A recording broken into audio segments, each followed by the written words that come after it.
Let's get analysis now on this from Joseph Kay, who's in Bunia, Eastern DRC. He's the interim humanitarian director for Save the Children in the country.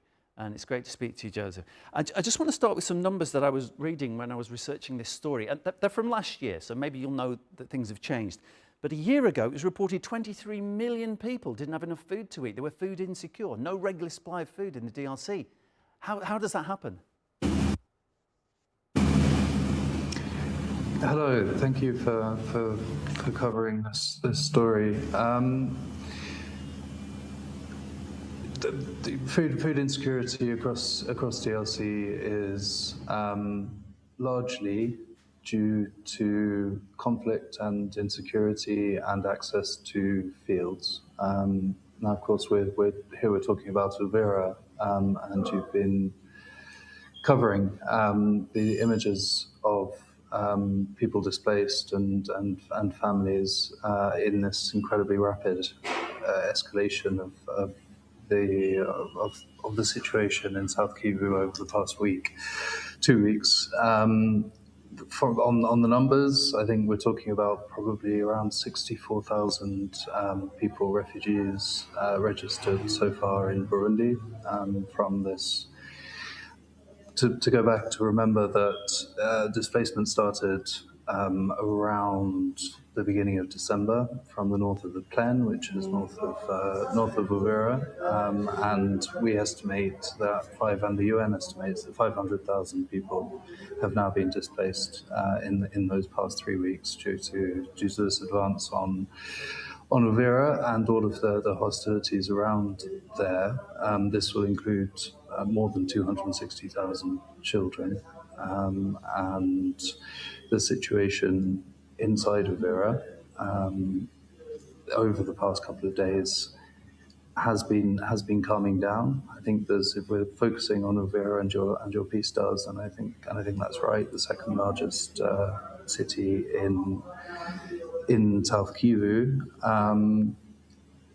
The situation inside Uvira for children is that people have been through fighting, been through violence, reports of looting, absolutely no electricity for at least a week. And I think part of what is happening recently, and certainly in the last couple of days, is that health centres are working again, operating again. There is electricity restored in Uvira. The population we have reports from speaking to colleagues who are there, going about normal activities inside Uvira. At the same time, many people who had fled fighting further north of Uvira, who were taking refuge inside Uvira, are now returning to destroyed houses further north of Uvira, to the risk of UXOs, of unexploded ordnance, and also unsure of exactly what they're going to find in villages that were ravaged by fighting a week ago.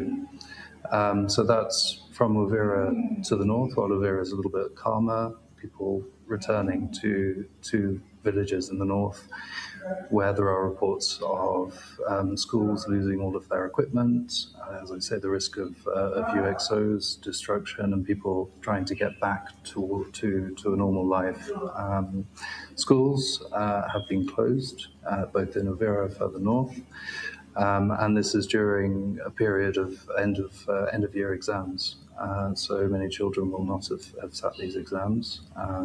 Is there any aid getting in? Saturday. Are the warring forces allowing any assistance to come in? The UN says there's $1 billion shortage in what is required to help people there. But are they stopping that coming in?